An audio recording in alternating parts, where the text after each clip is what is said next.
Excuse me, ma'am. Beta, I'm starting the recording, so we'll talk after this. And a very good morning of 31st October 2020.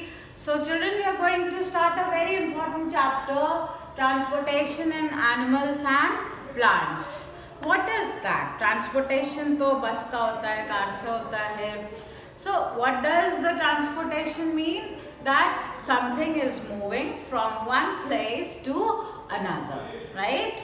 So transportation in animals and plants में भी transportation होता है. क्यों होता है? What is the need for this transportation, right? So you know that from time to time you eat food. What will happen if you do not eat food? है ना, you start feeling depletion in the energy. What will happen if you don't drink water? है ना, अच्छा, you know it, you just studied respiration, that you breathe in oxygen and air rich in oxygen, and that air goes to the lungs. तो अगर lungs में ही oxygen बैठ गई, what will happen? It needs to be transported from one place to another throughout the body. Yes or no? Yes, right? Whatever food you eat, where is it digested? आप पढ़ चुके हैं. The digestion gets completed in the small intestine. Absorption takes place in the small intestine. तो सारा digested food तो small intestine में. I'm moving my fingers, I'm moving my jaw, I am speaking, I am thinking, I am standing. तो मुझे तो इन सारे अपने organs में एनर्जी चाहिए कि नहीं चाहिए? चाहिए, है ना? तो भाई हमारे बॉडी के अंदर में जितने भी लिविंग ऑर्गेनिजम्स हैं, चाहे वो प्लांट्स हों चाहे वो एनिमल्स हों, उनकी बॉडी के अंदर में एक ट्रांसपोर्टेशन सिस्टम होता है, एक ट्रांसपोर्ट मिनिस्ट्री होती है, ठीक है? और उस ट्रांसपोर्ट सिस्टम या ट्रांसपोर्ट मिनिस्ट्री का क्या काम होता है? क्या क्या चीज़ आपकी बॉडी में ट्रैवल कर रही है? भाई सेल्स तो आपकी यहाँ पे भी हैं टॉप, और सेल्स आपकी पैर का जो आपका लोएस्ट पॉइंट है वहाँ तक हैं cell. Everything is alive and kicking. So whatever is alive and kicking needs energy. Yes or no? Yes. Okay. Now comes कि ये एनर्जी निकलती कैसे है, मिलती कैसे है. आपने ये पढ़ा कि ये एनर्जी जो है, जब हम लोग ग्लूकोज का ऑक्सीडेशन करते हैं, दैट इज सेलुलर रेस्पिरेशन, तब हमको ये एनर्जी उस ऑक्सीडेशन से मिलती है ना. ग्लूकोज ब्रेक होता है, we get 36 ATP of energy. To stand, to sleep, to walk, to run, to dance, to sing, to play, whatever we do, to fight, isn't it? तो एनर्जी हमें मिल रही है कहाँ से? फूड के सेलुलर रेस्पिरेशन से. फूड हमारा digested कहाँ पर है? स्मॉल इंटेस्टाइन में. तो पहला ट्रांसपोर्ट किस चीज़ का हुआ? उस फूड का, डाइजेस्टेड न्यूट्रिएंट्स का. ओके आपको पता है जहाँ पर भी सेल के अंदर में top to bottom, left to right, है ना, जहाँ पर भी सेलुलर रेस्पिरेशन हो रहा है वहाँ पर वेस्ट मटेरियल भी जनरेट हो रहा है. भाई प्रोटीनेशियस फूड है तो यूरिया, यूरिक एसिड बन रहा है. कार्बन डाइऑक्साइड है तो ग्लूकोज का वो है तो आपको कार्बन डाइऑक्साइड गैस निकल रही है ना. बहुत सारे टॉक्सिक सब्सटेंसेस होते हैं, वेस्ट जनरेट होता है, and every day we excrete it only through the anus and urine, the liquid waste. तो ये जो वेस्ट हर सेल में बन रहा है, इसको भी ऐसी जगह पहुंचाना जहाँ से कि ये बॉडी से एग्जिट कर दिया जाए, एक ट्रांसपोर्टेशन इस चीज़ का हुआ. Let us study about the third transportation. Third transportation होता है जो भी गैस आपने एयर इनहेल करी, ऑक्सीजन रिच, लंग्स ने ली उसको, ऑक्सीजन का यूज़ किया सेलुलर रेस्पिरेशन में, ग्लूकोज के ऑक्सीडेशन में, वहाँ से कार्बन डाइऑक्साइड निकली, बॉडी में कार्बन डाइऑक्साइड का ज़्यादा होना भी नुकसानदेह होता है, उसको बॉडी से बाहर एग्जिट कराना है। तो एक ट्रांसपोर्टेशन ये हुआ कि आपने एयर ब्रीद इन करी, वो लंग्स में पहुंची। एक ट्रांसपोर्ट सिस्टम होगा जो वो ऑक्सीजनेटेड ब्लड को पूरे बॉडी में क्या करेगा, ट्रांसपोर्ट करेगा। कहाँ से? हार्ट। बस अड्डा कहाँ है? हार्ट है। रेलवे स्टेशन कहाँ है बॉडी का? हार्ट है, ठीक है। और बॉडी की हर सेल में जो भी कार्बन डाइऑक्साइड बन रही है सेलुलर रेस्पिरेशन के बाद, उसको कलेक्ट करना, वापस आप रेलवे स्टेशन पे आइए और वहाँ से लंग्स को भेजिए। Lungs can only exited from the body through exhalation, breathe out. Is that clear to everyone? ठीक है। तो इसलिए प्लस आपने बॉडी में जो भी न्यूट्रिएंट्स होते हैं उनका भी ट्रांसपोर्ट होता है। आपको जब भी इंजेक्शन लगा होगा, है ना, कभी आपने सोचा कि इंजेक्शन वेन्स में ही क्यों लग रहा है, कहीं मसल में भी क्यों नहीं लग जा रहा, कहीं पे भी क्यों नहीं लग जा रहा? Why do the search for a particular tube कि उसके अंदर में ही इंजेक्शन लग रहा है? तो वो दवाइयाँ भी ट्रैवल करनी है आपकी बॉडी के अंदर, है ना। तो इन सारे कामों के लिए we need a transportation system both in animals and plants and we call it circulatory system, ठीक है। This is the diagram of the circulatory system. We will be studying it in detail. पहले ये देखते हैं कि हमारी सवारी क्या है। What is the means of transport? हमारी means of transport humans में क्या है? I'm talking about humans only, right? So in humans, the transportation is, the means of transportation is blood. ठीक है। आज हम लोग ब्लड के बारे में थोड़ी सी पढ़ाई करेंगे और फिर हम इन रेड एंड ब्लू ट्यूब्स के बारे में जानेंगे। Then I will be taking you to the labs to show you the diagram, to show you how the heart functions, right. So first we will know our means of transport and our means of transport is blood, right. So just a minute.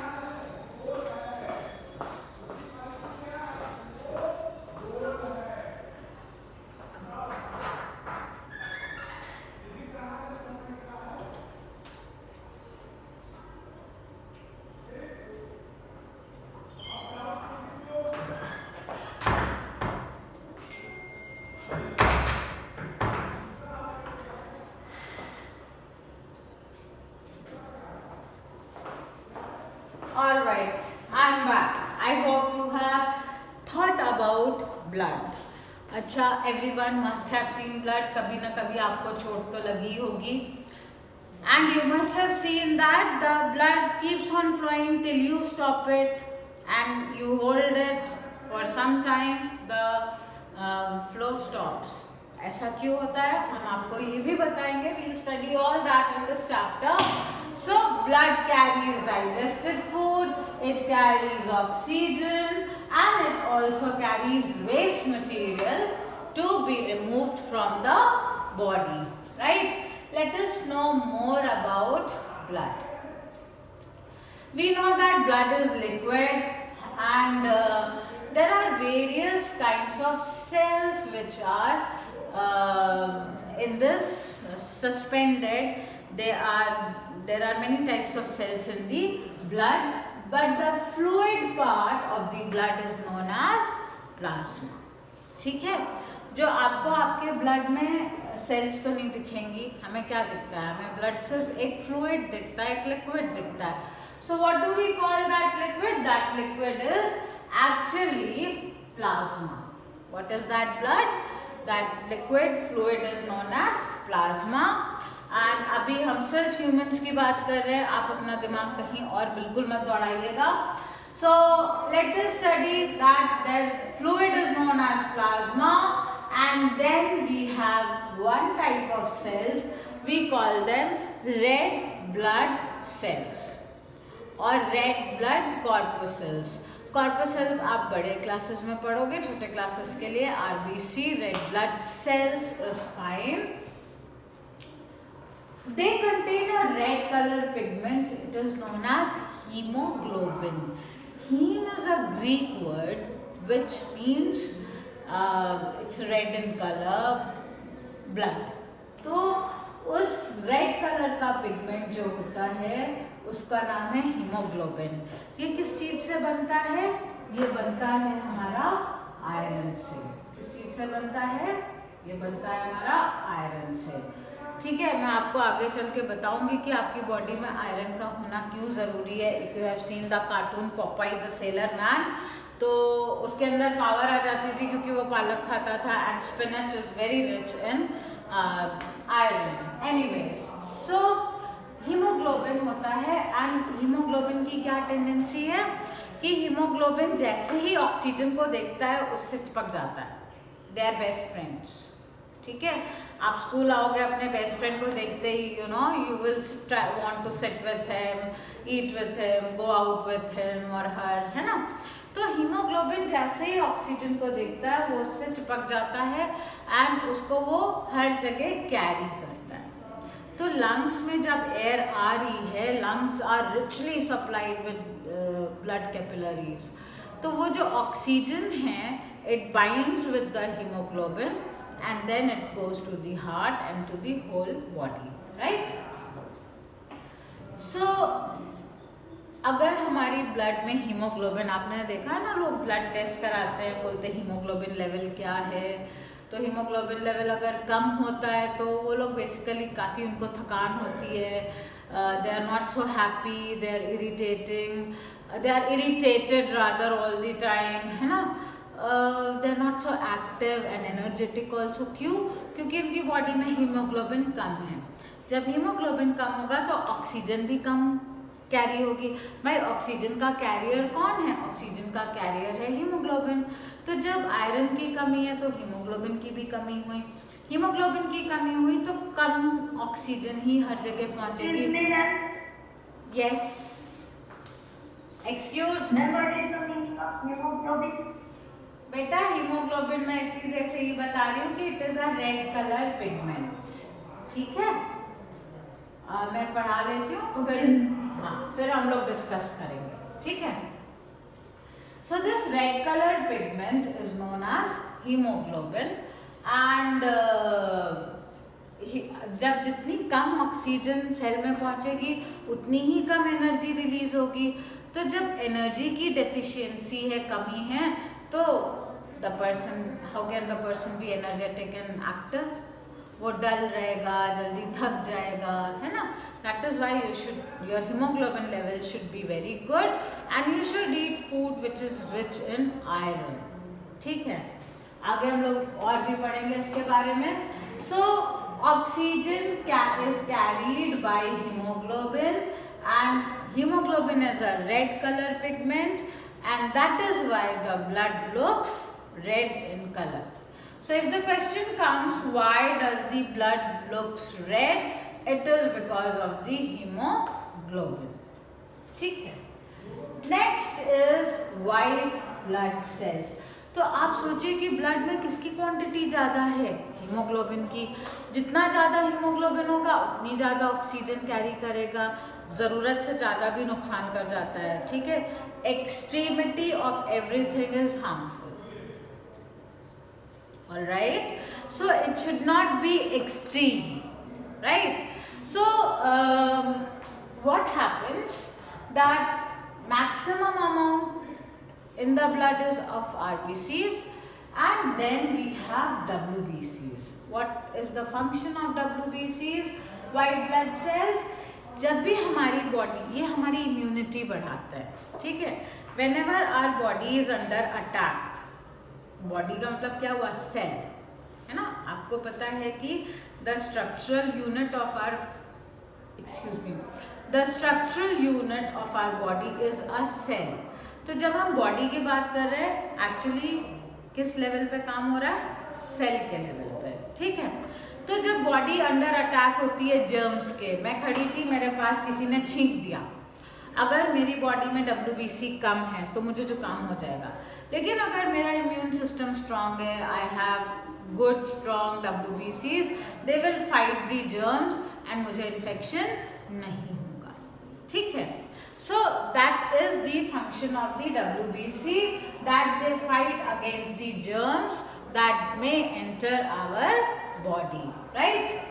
Next is, ये आप लोग के साथ बहुत हुआ है। This is saying that Bujo fell and he got injured, the blood was flowing, but then he pressed it and after some time the flow of the blood got stopped. ऐसा क्यों हुआ? ऐसा क्यों हुआ? क्योंकि हमारे ब्लड में एक चीज और होती है जिसको हम बोलते हैं platelets. What do we call it? We call it platelets। ठीक है, तो ब्लड प्लेटलेट्स जो होती हैं, आपको मैं शॉर्ट में बता रही हूँ क्या होता है। जहाँ पर भी कहीं पे बॉडी में वुंड हुआ, सपोज मैं गिरी, यहाँ पे कट गया, तो जैसे ब्लड तो फ्लो करने लगेगा, लेकिन इमीडिएटली क्या होगा, ये जो प्लेटलेट्स होंगी ये यहाँ पर एक नेटवर्क बना लेंगी, जाल, बहुत फाइन जाल, और उस जाल में, उस नेट में जितने भी ये RBC WBC ये जाके फंस जाएंगे, और एक प्रोटीन होता है प्रोथ्रोम्बिन, आप आगे चल के पढ़िएगा। ठीक है, तो ये सब मिलके उस जगह को ब्लॉक कर देंगे, क्योंकि अगर एक्सट्रीम ब्लड लॉस हो गया तो वो फेटल हो जाएगा, लाइफ थ्रेटनिंग हो जाएगा, isn't it? So that is why nature has developed platelets, जिनका बेसिक फंक्शन क्या होता है, to stop the blood flow at the time of any injury और वुंड। आपने ये भी देखा होगा, कुछ जो बहुत कमज़ोर लोग होते हैं, वीक लोग होते हैं, जो मेंटली स्ट्रांग नहीं होते हैं, see we got a beautiful life, और सबकी लाइफ में अप्स एंड डाउन्स आते हैं। ठीक है, तो सबकी लाइफ में अप्स एंड डाउन्स आते हैं, और अगर डाउन्स हैं, कुछ फेलियर हैं, तो हम सुसाइड कर लें, this is a very कावर्डाइज act. ये बहुत कायरता का काम है, बहुत कमज़ोर वीक लोग होते हैं वो ये काम करते हैं, इसमें कोई प्राउड की बात नहीं है। इट्स अ ब्यूटिफुल लाइफ, कोई दिक्कत नहीं है। अगर हमें एक चीज़ नहीं मिली तो क्या हो, हमारे पास 10 चीज़ें और हैं, we'll try for something else, right? तो बहुत सारे लोग होते हैं, दे कट देयर वेन्स, और यहाँ पे ब्लड का फ्लो इतना ज़्यादा होता है कि इतना ज़्यादा ब्लड फ्लो वो कंट्रोल प्लेटलेट्स भी नहीं कर पाते हैं जब तक कि कोई प्रेस नहीं करे। जब हमने ब्लड को प्रेस कर दिया, सपोज मुझे यहाँ चोट लगी, मैंने इसको प्रेस करा, आप भी करते हो, हमारा ब्लड 5 से 6 मिनट लगता है, 4 से 6 मिनट लगता है क्लॉट होने में। आप 4-5 मिनट इसको ऐसे दबा के बैठ जाओ, क्लॉटिंग हो जाएगी। ठीक है, तो वो लोग जो they cut it and they finish off their life, they are highly coward people. Children life में सबके अप्स एंड डाउन्स आते हैं, आपकी भी लाइफ में फेलियर्स आएंगे, बट जब भी फेलियर्स आते हैं तो हम अपने आप को पनिश नहीं करते हैं, हम नए रास्ते बना के चलते हैं। आपने नदी को देखा है ना, नदी बहती रहती है, बीच में एक स्टोन डालो, 2-3 रास्ते बना के निकल जाती है। Be like water, be like river. ठीक है, सो ब्लड में क्लॉटिंग का काम कौन करता है? Platelets. What is the function of platelets? To clot the blood, because अगर हमारी बॉडी से ब्लड लॉस हो जाएगा और होता जाएगा तो इवेंचुअली ब्लड ही आपका ट्रांसपोर्ट सिस्टम है, आपका ट्रांसपोर्ट सिस्टम ही चला जाएगा छोड़ करके, you will be stagnant, isn't it?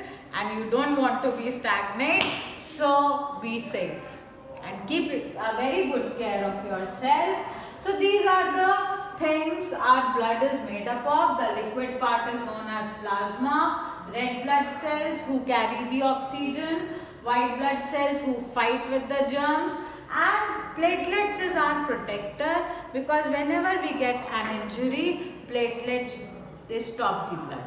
तभी आप देखते हो ना, छोटी छोटी चोट में क्रस्ट आ जाती है। What is that crust? वो क्रस्ट और कुछ नहीं है, वो ड्राइड प्लेटलेट्स हैं जिनके अंदर में आके आरबीसी डब्ल्यूबीसी सारे फंस गए हैं और एक क्रस्ट बना के ब्लड का लॉस रोक दिया। ठीक है, so this is all about the blood. What I want you is read this much and if you have now any questions think about it. बहुत सारे क्वेश्चंस आपके दिमाग में होंगे, तो नेक्स्ट टाइम पे I will continue and till then be happy, be safe, have a good hemoglobin level, be a Popeye, eat spinach, it's healthy for you, right?